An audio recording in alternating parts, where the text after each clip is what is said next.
Hello, everybody. If you're joining us, thank you very much and good morning or good afternoon. We're just waiting for people to come online, so we'll just wait a few seconds, not too long, just for everyone to pop on while people are joining us. So please be patient. We won't wait too long, but just a little while. We don't want to start too early and cut anybody off.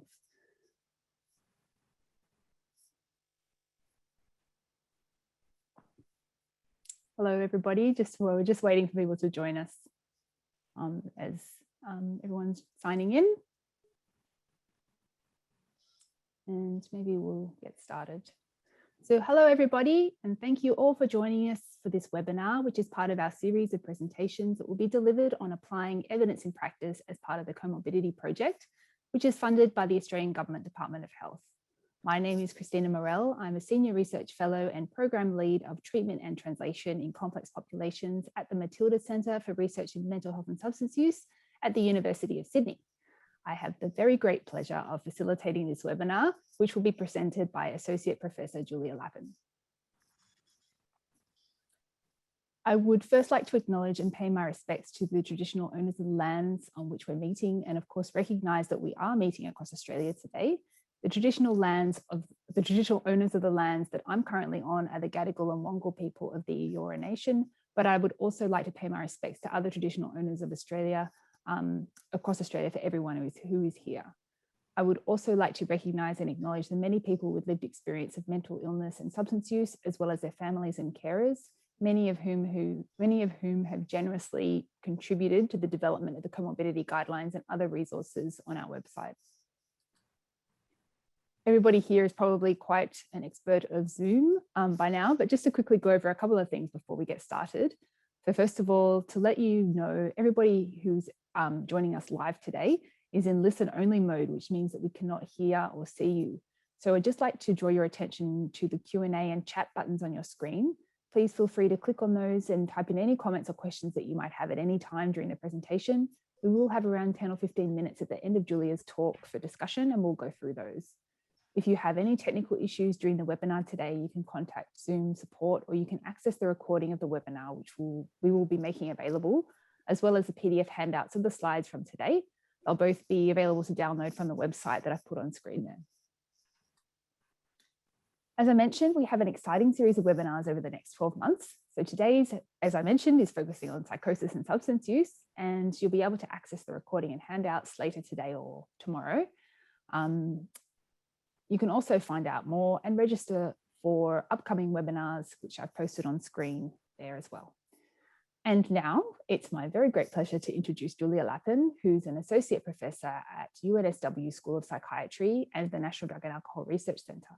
She's a consultant psychiatrist and clinical director for the Tertiary Referral Service for Psychosis, a statewide service for New South Wales based at Prince of Wales. Just lost my slides there. Prince of Wales Hospital, Sydney. Julia has a broad range of interests across research and clinical practice, with a focus on improving outcomes in severe mental illness, especially psychotic illnesses and co-occurring substance use. Thank you, Julia. Thanks very much, Chris, for the invitation to speak today. And hello, everyone. Thank you very much for joining. It's a great honour to be part of this series of webinars for the Comorbidity project. I've worked with Chris and others in trying to enable better care for people with comorbid substance use and mental health problems. So it's great to speak today to what I believe is an audience made up of clinicians and researchers. And I'm going to talk about the topic psychosis and substance use, what clinicians need to know. I've provided I'm just trying to skip through to my next slide. There we go. I've provided here a brief outline of the talk. It's obviously trying to cover a lot in 45 minutes, and there will be an opportunity for questions at the end, and hopefully I'll be able to answer any queries that arise. I thought I'd begin today by talking about the subject of substance-related psychosis. And this is my preferred term for the issue that we often see in clinical practice of someone who presents with signs and symptoms of psychosis in the context of substance use. Now, there are lots of different terms that are used, perhaps interchangeably. Some people prefer some terms, some people prefer others. But essentially, the idea of substance-induced psychosis, which is in classification systems for diagnosis, such as DSM and ICD, is that when signs and symptoms of psychosis are seen in the context of substance use, and they're not better accounted for by a psychotic disorder that isn't substance use, then we can call it substance-induced psychosis. And the idea there is that the substance that is being used can be etiologically related to the disturbance. And what that means is that there's some sort of biological model for why taking that substance might cause psychotic symptoms. And I will come on to talk about that more later in the talk.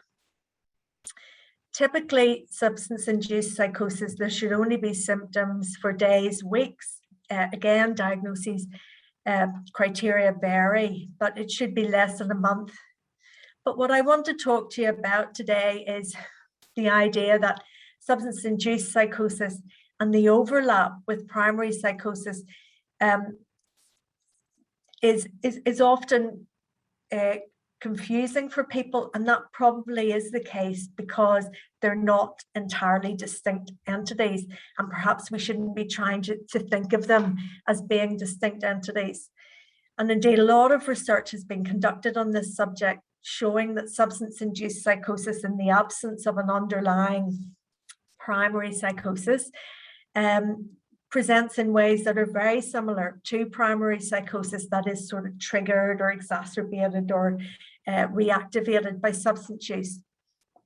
There are some exceptions to that. So, for example, sometimes we see in methamphetamine-induced psychosis symptoms with a more preponderance of somatic or tactile hallucinations, and there may be fewer negative psychotic symptoms, which would be typical in, for example, schizophrenia.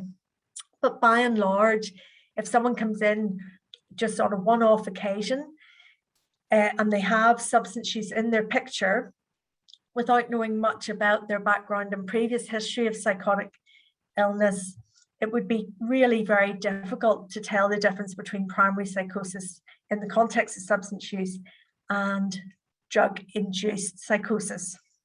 But why does any of this matter? Well, it matters because we don't want to use the term substance-induced psychosis if that relays to both clinicians and individuals with those symptoms, the idea that it was caused purely by the substance, and that if we just stop using the substance, it will never come back, because that often isn't the case.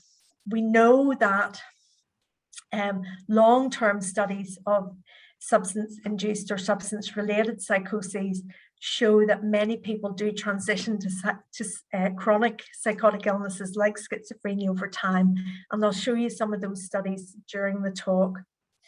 So instead, the term substance-related psychosis helps us to think of the psychotic symptoms not simply being caused or induced by substances alone, but rather the evidence of psychotic symptoms in someone who uses substances demonstrates that that person has a vulnerability to develop psychotic symptoms and should therefore probably be considered someone who's at potentially higher risk than the general population of developing a psychotic illness. And myself and some of my colleagues, including Grant Sarr at University of Sydney and Mike Farrell at NDORC, wrote an editorial on exactly this issue several years ago related to methamphetamine-related psychosis. And the idea that often people who present in crisis with psychotic symptoms in the context of methamphetamine use are dealt with in that cross-sectional one-off situation, and their psychotic symptoms are deemed to be really a benign and self-limiting effect of methamphetamine use. And while that may be the case for many people who only experience psychotic symptoms in the context of intoxication or acute drug effects, it's not the case for everybody. For other people, it may be people who were always going to become psychotic and who have simply been triggered into becoming psychotic by the substance use. And what we talk about in this editorial is that when we're trying to meet the needs of people who present to services, be it mental health services, ED, or drug and alcohol services with these symptoms, really it's an opportunity to intervene, and we should try and offer monitoring and support, and decisions around care shouldn't just be about what's happening now in the acute setting, but we should also be thinking about whether this person has underlying risk factors for psychosis, which substances they're using, and how those offer greater or lesser risk for ongoing psychotic symptoms, and whether this person would benefit from longer term assertive care from either drug and alcohol services or mental health services, or in an ideal world, both. It's important too to think about how people who use substances differ to people who don't. And often substance users, we know this from research evidence, are less likely to seek help. They're less adherent to treatment. They engage poorly in care, and often instead of engaging in day-to-day, week-to-week community care, they'll present in crisis to ED. And knowing that those are the patterns seen in this group, it again heightens the rationale for taking the opportunity when they do present to offer care as best you can. I think there are also differences in how different services respond to people who have psychotic symptoms in the context of substance use, and that probably represents the acuity of the symptoms they're experiencing in the different settings. So for example, in ED, people could be very acutely unwell and receive care for acute behavioural agitation in the context of substance related psychosis. Whereas in mental health services, the focus would be on helping with the psychotic symptoms. There's an awareness that there's substance use in the background, but people might think, well, that's not really my job to deal with that. I don't really know how to do that. Whereas in drug and alcohol services, the substance use would be dealt with, but clinicians might not feel that they're equipped or resourced to deal with psychotic symptoms, or even really to ask about them in much detail. So I'm going to move on to the second section of my talk now, and having introduced the subject of substance-related psychosis and why it's an important issue for us all to be aware of, to then talk a little bit about data that we have from New South Wales, which explains the extent to which first episode psychosis is related to substance use. So I hope this slide makes sense. So these are data demonstrating all first psychoses in New South Wales. These are hospital admissions, and you can see in the graph that we have the olive line is the males and the orange line is the females. These are hospital admissions for first episode psychosis over the decade 2005 to 2015 in 16 to 64-year-olds. And what you can see, first of all, is that psychosis can present at any age. So it's not the case that people present with their first psychosis only in their 20s, though that is a common period, particularly in the men, as you can see, who have a high peak in the late teens and the 20s. But people do continue to present with first episode psychosis in their 40s, 50s, and 60s. Around 60% of cases will be males over the lifespan, and the remainder females. And what happens with substance use in relation to these first episode psychosis cases? So I have singled out amphetamine here because amphetamine psychosis is a much talked about issue in Australia, and it's a huge burden on ED and other services. And we can see in this graph that first episode psychoses related to amphetamine peak very much in the late teens through to early 30s. Then the curve drops off steeply in the later 30s and 40s. So many fewer people are presenting with first episode psychosis in the context of amphetamine use at around age 40. Whereas the people in blue who present with first episode psychosis, which doesn't involve illicit substances, tend to have a much more steady curve of incidence. That means they're just as likely to present in their 20s as in their 30s as in their 40s. And this is important because probably what we're seeing here is that amphetamine, which is very commonly used, first of all, in the general population by people in their 20s and 30s, that's the group in the population who most commonly use drugs anyway.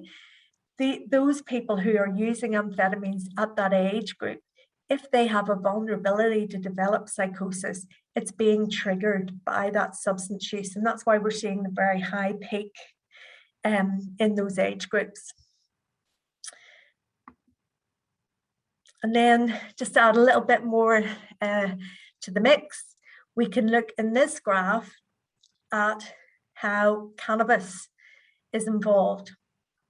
So in this graph, cannabis is blue, amphetamine green, and both together, which is common, in red. So let's start with the purple line. So this is again the same as in the last graph. We see that people who have no illicit substance use, their incidence rates stay pretty steady right through until the 50s. But blue line cannabis has cannabis-related psychosis peaks earlier, then cannabis plus amphetamine also peaks earlier, and amphetamine alone peaks that little bit later. And I think what we're seeing here again is that many more people, as you'll be aware, in the population use cannabis than use amphetamine. So people tend to use cannabis at an earlier age of onset, more people try it, and that may account in people again who have a vulnerability to develop psychosis, who might have become psychotic later in life anyway, regardless of substance use. But in these cases, age 16, 18, when they first try drugs, it's usually cannabis, and that may have precipitated, maybe not on the first occasion, but over several periods of use, increased their risk for developing psychotic symptoms.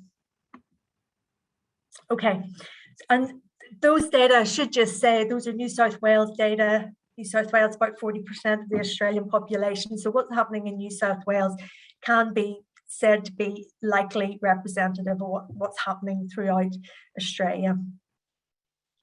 All right, let's move on now to the next topic, and that is, does substance-related psychosis progress to schizophrenia? So if you want to go off and make a cup of tea, I can tell you quickly now that yes, it does in about 40% of cases, but I'm going to show you some slides that tell a little bit about the different substances and their propensity for giving rise to schizophrenia over years.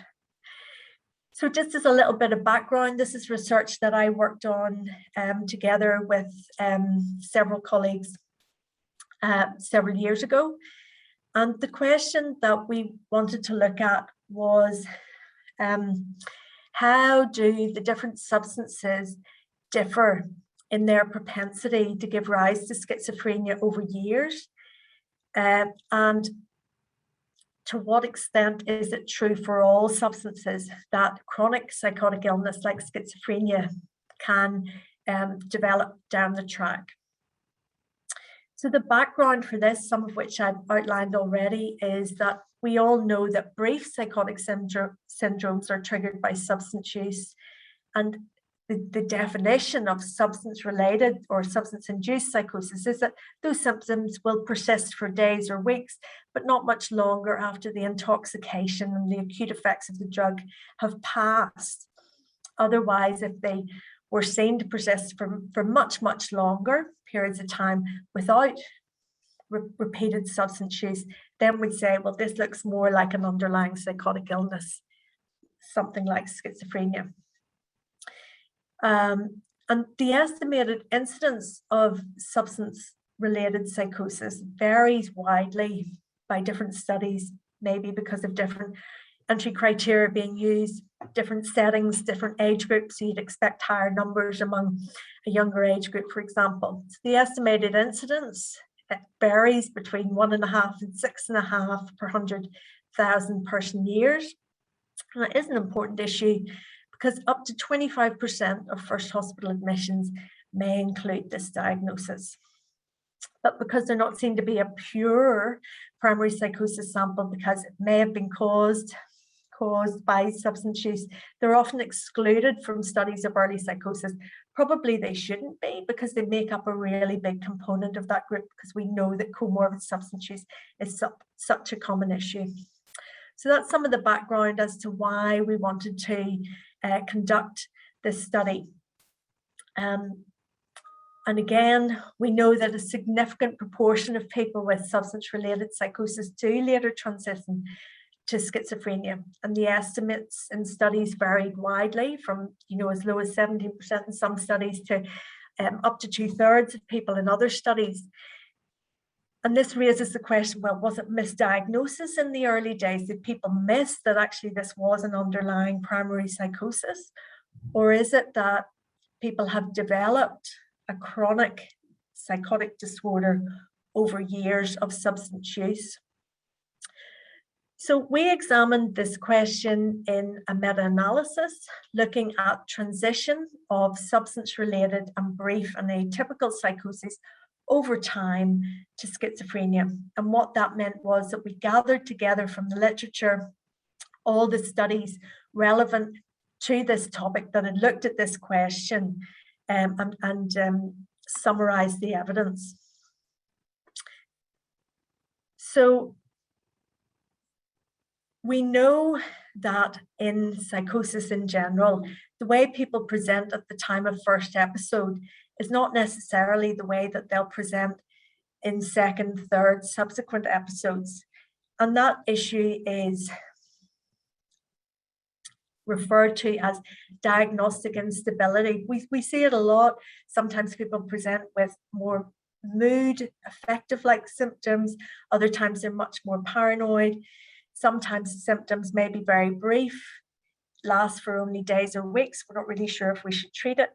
And the importance of following these people up over time is to get a sense of, are these people needing treatment? Should there be interventions at that early stage? Will none of them develop to progress to chronic psychosis, or will all of them, in which case it would be much more likely that you should treat them? So we looked at this question across the baseline diagnoses. So baseline diagnosis, 25% substance-induced, 25% of those who were substance-induced at baseline later transitioned to schizophrenia, which is very similar to the people with brief and atypical psychoses, those that last between a week and 4 weeks, among whom about 1 in 3 will over years develop a chronic psychotic illness. And that's really important because in mental health services, we see these people as a priority to treat, those with brief and atypical psychoses, because we recognize that they're at high risk of developing a chronic psychotic illness. This was a very similar proportion in the substance-induced group, and therefore they should also probably almost certainly be a priority for at least monitoring, if not treatment, for future development of psychotic illness. So then, how did the transition rate from substance-related psychosis to schizophrenia differ by substance type? So you can see here that on the far right of the graph, 34% of people with cannabis-related psychosis had transitioned to schizophrenia over the 5 to 10 years that followed. So that's 1 in 3. That's a really significant proportion. Hallucinogens and amphetamines were also very commonly involved in people making a transition to chronic psychotic illness, schizophrenia. And the hallucinogens here, that group would include PCP, LSD, amphetamines includes methamphetamine, amphetamine, MDMA, cocaine. So what did we find with this study? Well, we found that more than 1/3 of people with cannabis-induced psychosis will develop schizophrenia. Importantly, transition rates of substance-related psychosis vary by the substance. Higher rates of transition with cannabis, hallucinogens, and psychostimulants. And these data are consistent with literature that cannabis use doubles the risk of developing schizophrenia in people who already have a vulnerability to psychotic illness. And that may be by the fact that they already have familial risk or genetic predisposition, or they have other risk factors for the development of psychosis, which I'll talk about later in the talk.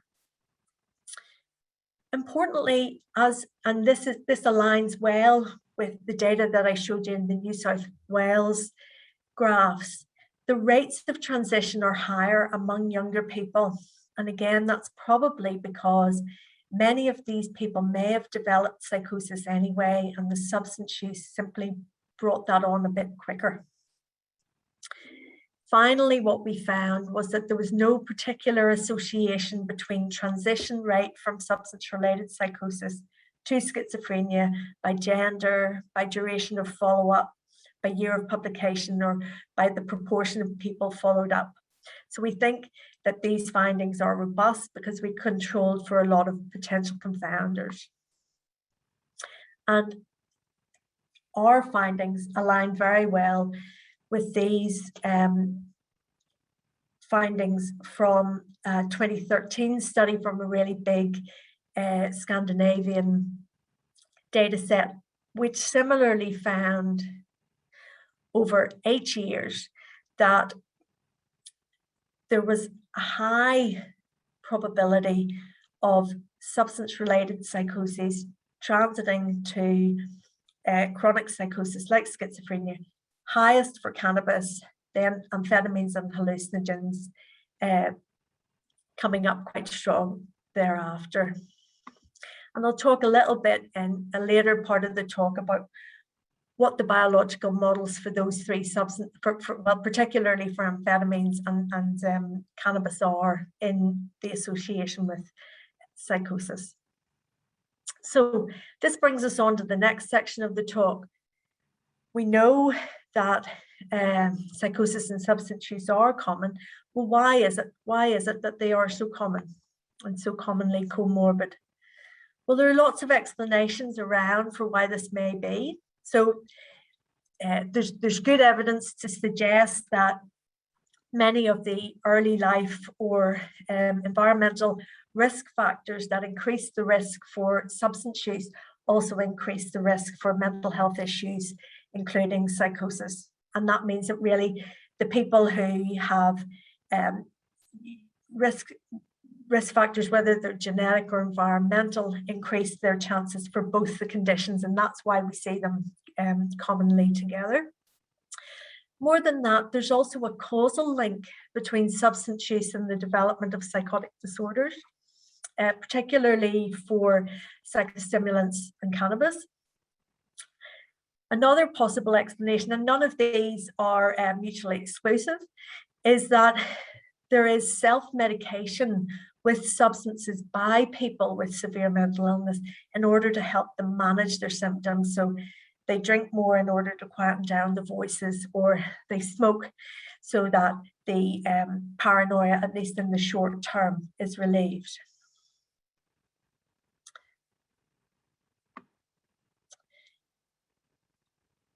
So I've talked a little bit about the shared risk factor issue. I want to spend a little bit of time looking at the idea of the causal mechanism underlying why some substances may be associated with psychosis. And for cannabis and the psychostimulants, and also for alcohol and hallucinogens, there are biological models that demonstrate that use of these substances causes a release of brain neurotransmitters, particularly by action on the dopamine and regulators of the dopamine system, that may precipitate and maintain psychotic symptoms, because the underlying hypothesis for the development of psychosis is that there's dopamine overdrive in the brain at the time that people have the psychotic symptoms, and that's exactly the mechanism that the psychostimulants and cannabis give rise to, and that's why we often see psychotic symptoms in the context of use. There's been a lot of work looking at the biological mechanisms underlying cannabis-related psychosis, and we know that heavy use of cannabis increases the risk for later psychosis, and that giving THC, which is the psychotogenic component of cannabis to volunteers, does induce transient psychosis and increases release of dopamine in the brain.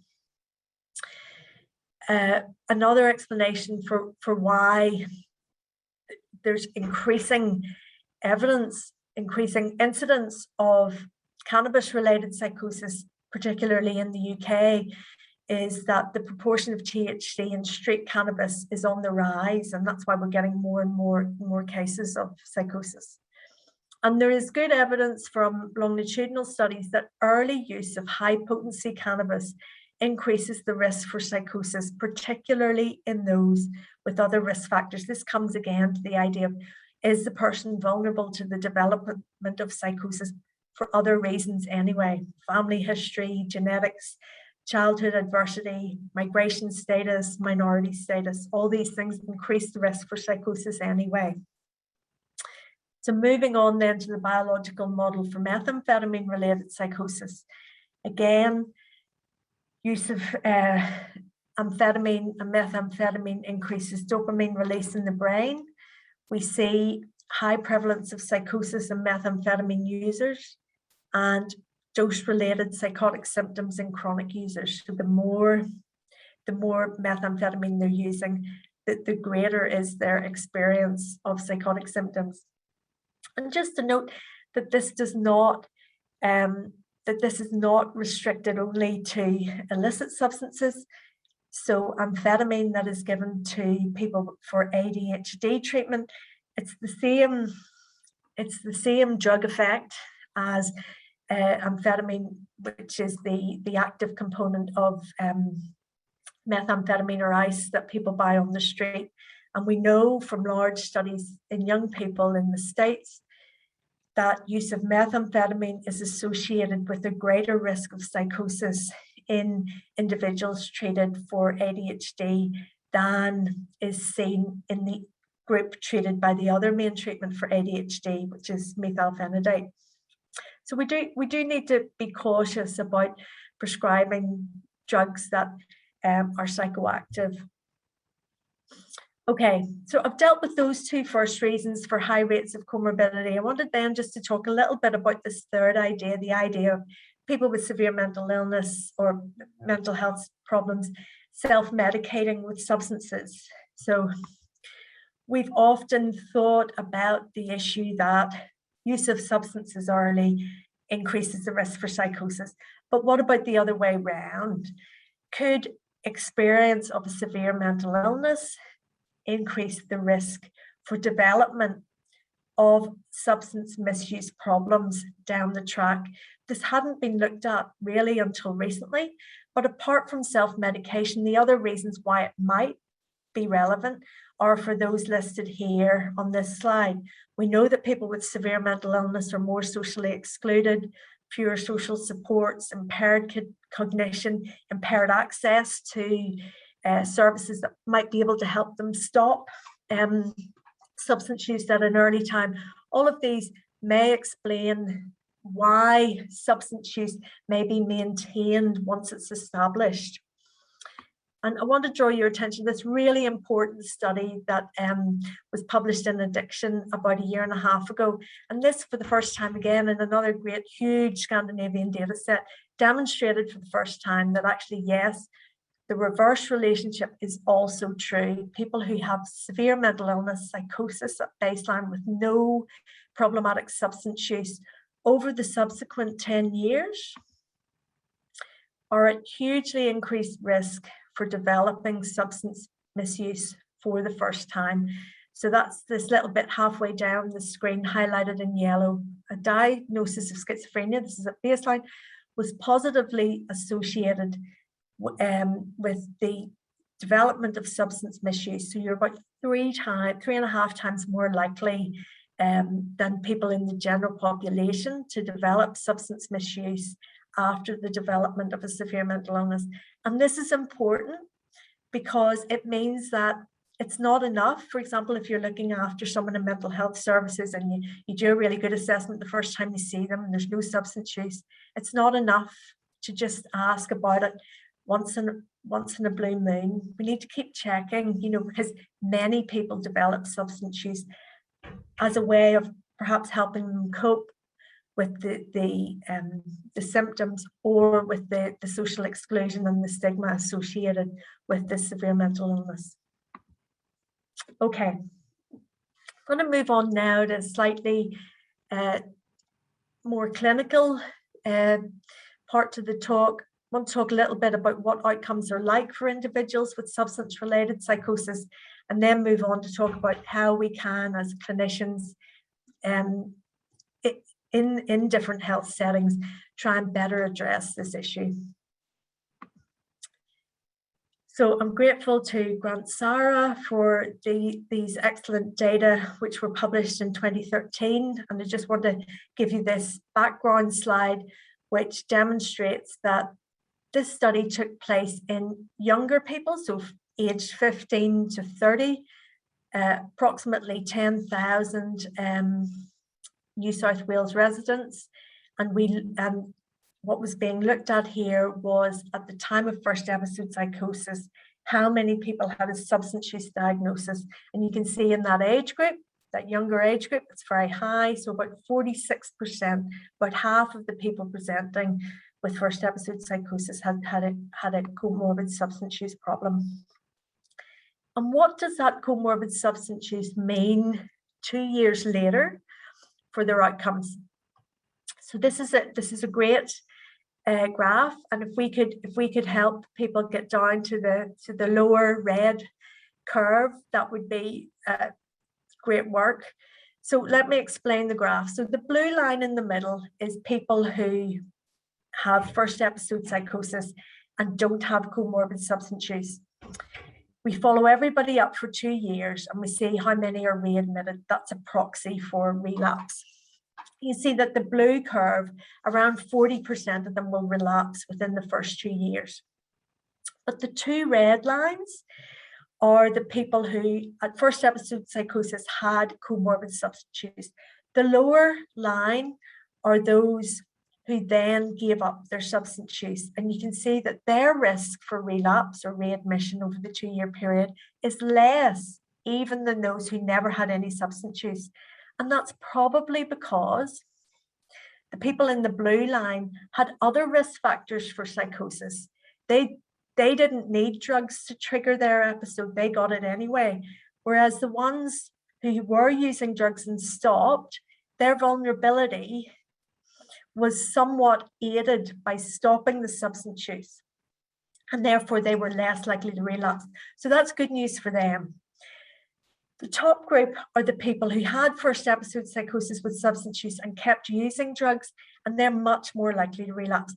We're not surprised by that, but what I want to make really clear, and this is a really important point, and that we must talk to our patients about this also, is that it's not necessarily causal, that stopping the drugs was the only factor here in reducing the risk of the people in the bottom line, because those people may have just experimented with drugs, whereas the top group may have been ones who had much more chronic use. It may be that the people in the top group can't stop substance use because they have so many other problems in their lives that also make it much more likely that they're going to relapse into the psychosis anyway.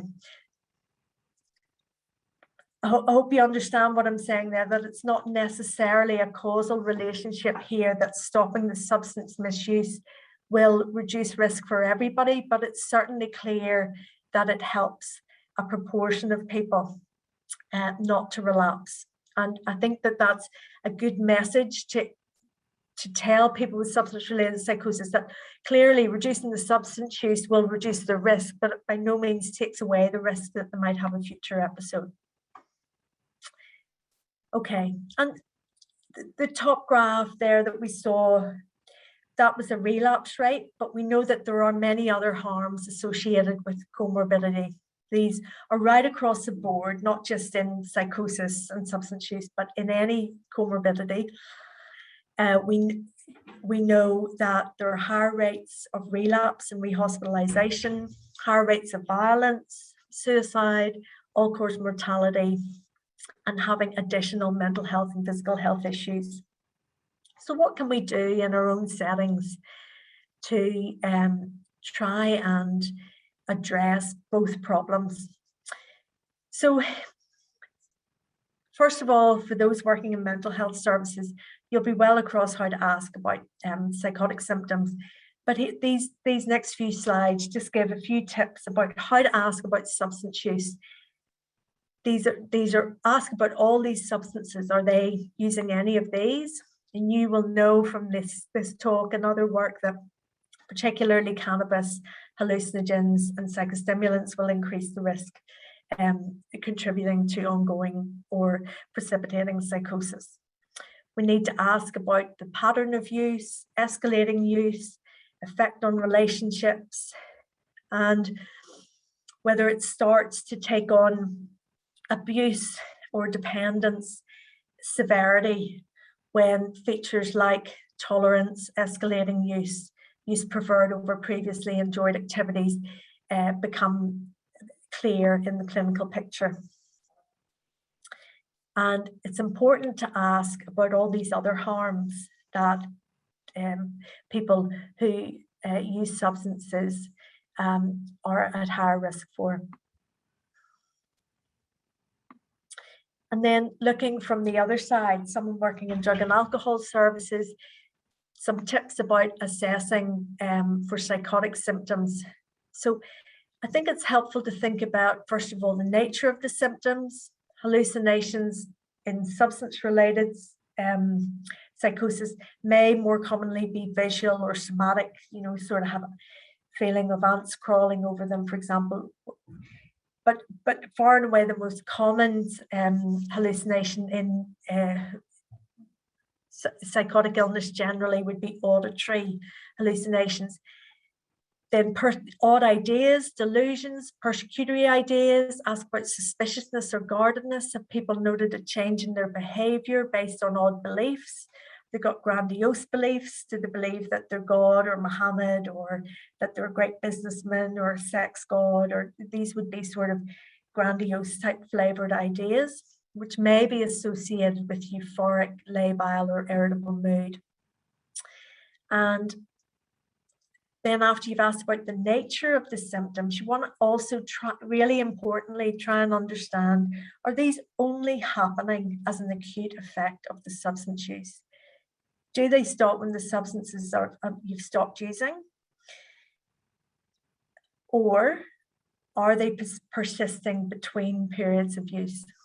And often, substance users themselves often know that as part of using substances, you can have these symptoms transiently, it can be a bad trip, whatever, but that is different from a chronic effect. And this is really where we would try and treat if the duration of symptoms persists beyond the period of the acute effects of substance use.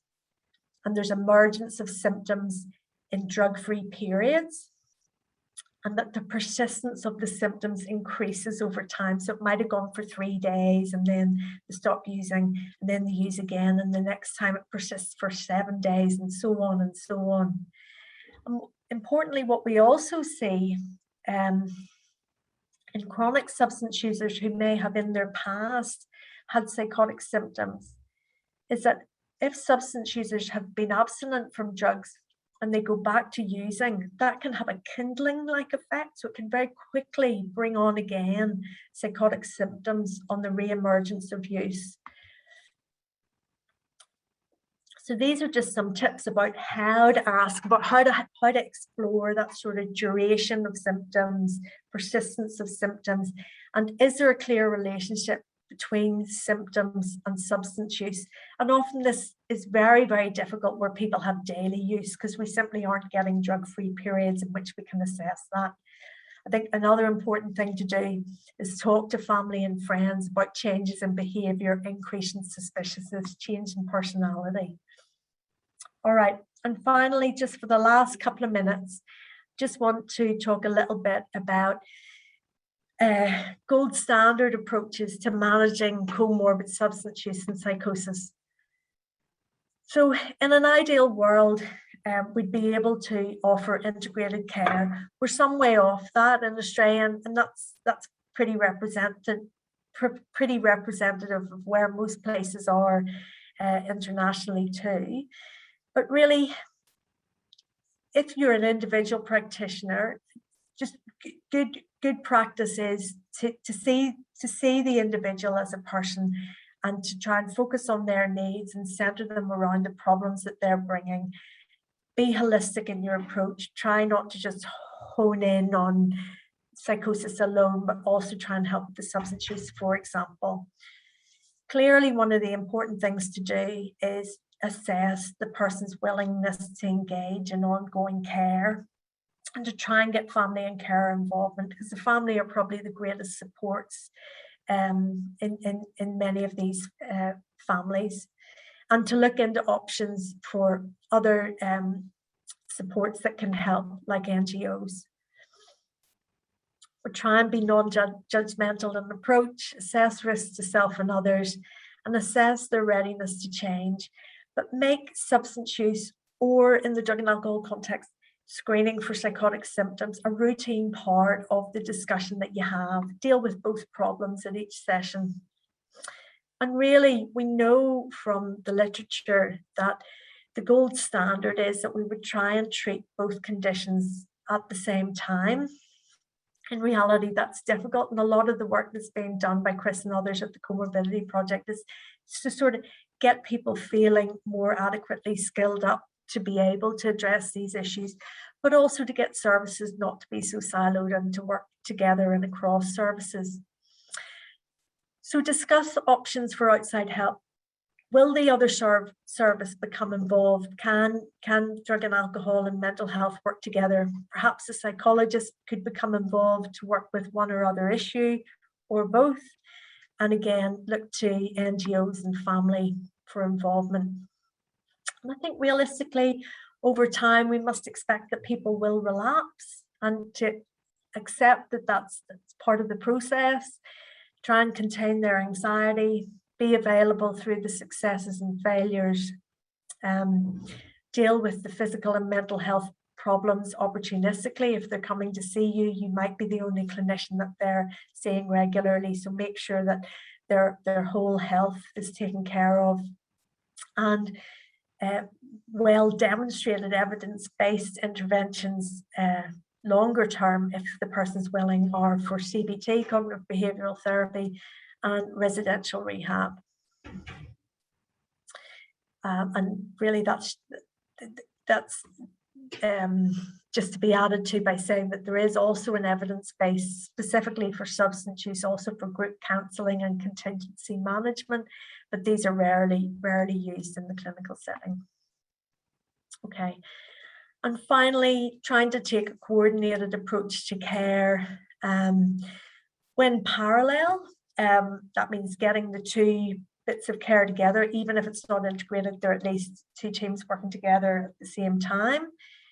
When that care was compared to sequential care, that's treating the mental health problem first and then the drug and alcohol problem afterwards, or vice versa, we see that parallel care results in better outcomes, fewer ED presentations, faster recovery time, shorter and fewer hospitalizations, reduced relapse into substance use, and less deterioration in mental health.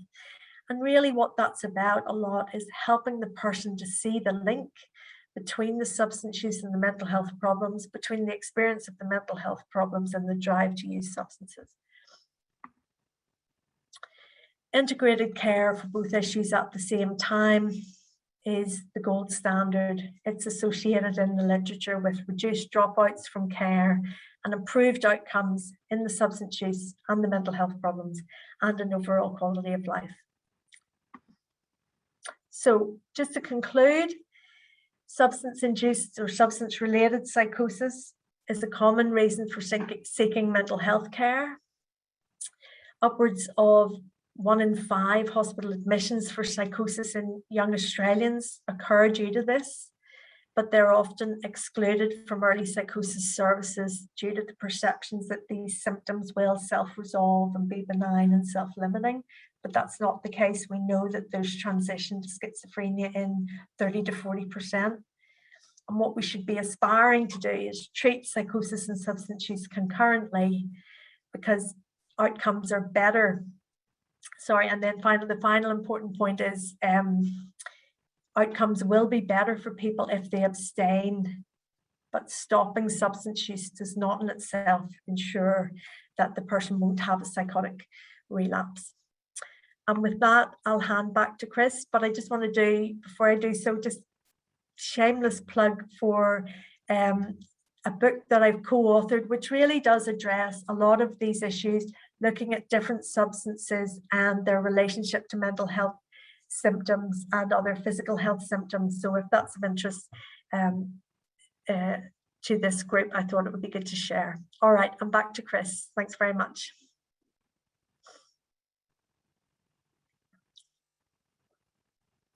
Oh, finding the mute button at the end of the presentation, such a challenge. Thank you so much, Julia. That was so fantastic. I know that I've certainly learned a lot, and we've had quite a few questions come through. I will start. I'm sorry, we probably won't get through all of these. And are you happy for people to contact you, Julia, if there's any burning questions we don't get to? Chris, yeah. Maybe if I ask you the first question, are you also able to, would you be happy to put your email address in the chat maybe? Yes, let me do that. Or Erin, maybe I can do that for you. That's a good idea. No Great. worries. 6 hands. Okay. So maybe if we start off with question about whether people who are using methamphetamines experiencing a first episode of psychosis, is there a correlation between the amount of sleep and or nutrition and that first episode? Well, that's a great question. So in anybody who develops psychosis, we will often see sleep disturbances. In fact, they're a very sort of general common risk factor for many mental health conditions. Sleep is very sensitive to that, and sleep disturbance will be seen in many mental health conditions development. What's interesting in methamphetamine, I wonder if this is what you're getting at with the question, is it possible that when people are really high on meth and they're sleeping less, that somehow that may contribute to the development of the psychotic illness? And I think it's an important idea. I'm not sure that there is any research to back that up, but from clinical practice, a similar scenario is in people who, particularly people who are prone to affective psychosis or bipolar manic high mood swings. We know that many of those people are very, very sensitive to sleep disturbance, and indeed jet lag and indeed international travel can be a real risk factor. So disruption of the sleep can lead to triggering mental health problems. So the short answer is I'm not aware of any literature, but I think there's an underlying rationale which would support that could at least contribute to the problems. And the nutrition also, because we know that people really don't, can often sort of have their appetite quite suppressed by use of stimulants, but that in itself, I don't believe would necessarily in and of itself contribute greatly to psychotic risk per se. Okay, interesting. A question about antipsychotics in particular. To what extent do you think people may subsequently use substances to counteract the adverse effects of antipsychotic medication? And sorry, Chris, I just got distracted by a chat there. Could you just repeat it? To what extent do you think people might subsequently use substances to counteract the adverse effects of antipsychotic medication? well, I know from many of the people that I treat, particularly young people, I know from many people that they find the antipsychotics very sort of zombifying. They talk about brain fog, they talk about not feeling that they can think clearly, and that it's only when they use meth or speed that they actually feel that they're sort of back to normal. So look, I think that the effects that particularly the stimulants and cannabis have on the dopamine system really very clearly links them to the actions of the antipsychotics, which are having the sort of opposite blocking effect. And we know that many people on antipsychotics use substances and report relief from that brain fog feeling as a result of that. Okay. Thank you.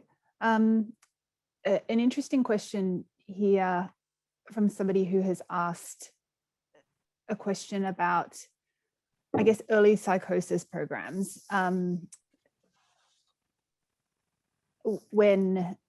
If you have people who are, I guess, young people who may have difficulty getting entry into early psychosis intervention programs because psychotic symptoms are not necessarily continuously presenting or not acute enough, do you have a suggestion of where they could potentially find treatment then? So this is a really big gap in services at the moment. This is a really big gap. And it was the recognition of that really prompted myself and Sarah and Mike to write that editorial in Addiction, which was sort of like my 7th or 8th slide, because really these people that unfortunately don't quite meet current criteria. So early psychosis programs, that everybody has to have criteria, of course, we understand that. Current early psychosis programs generally exclude people who don't have a defined psychotic diagnosis. And if you're presenting little and often in the context of substance use, because of this idea that these are benign and self-limiting, that they'll sort themselves out if they just stop the drugs, they aren't given a psychosis diagnosis. And we argue that these people should be seen as in need of treatment and ongoing monitoring, because there are very high rates of transition to chronic psychosis in this group. It's not always as straightforward as, even if the service were able to offer that care, would the person engage? That's sort of a secondary issue. I think that there should certainly be opportunity for services to offer care and support and monitoring to these people, even if antipsychotics aren't warranted at that initial stage, until a more chronic picture has been established. And I guess, as you said earlier, it can also be difficult if you have people in some of the trials as well, and people with psychosis can't necessarily, they're not included in some trials. Yes, in research studies. Okay, I know it's obviously a separate issue. I don't think we're probably not going to be able to get to any more questions, and I'm sorry, there are some remaining that we haven't been able to answer. So as we said, please contact Julia if you have any that we've not answered, and I do realise that there are more there.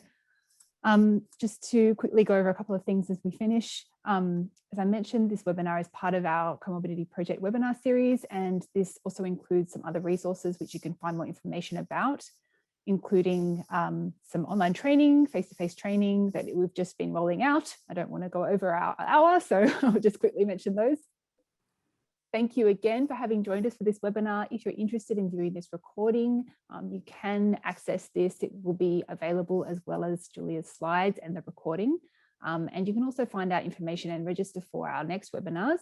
The next one will be on the 22nd of July, and that will be with Dr. Susie Hudson talking about implementing evidence-based practice. And then in August, we will have Dr. Robert Fullerton talking about motivational interviewing. And in October, we'll have Dr. Alana Fisher talking about shared decision-making. Until then, thank you so much for coming, and thank you, Julia, so much for this webinar. It's been so incredibly valuable, and please enjoy the rest of your days. Thanks very much. Bye, everyone. Thank you. Bye-bye.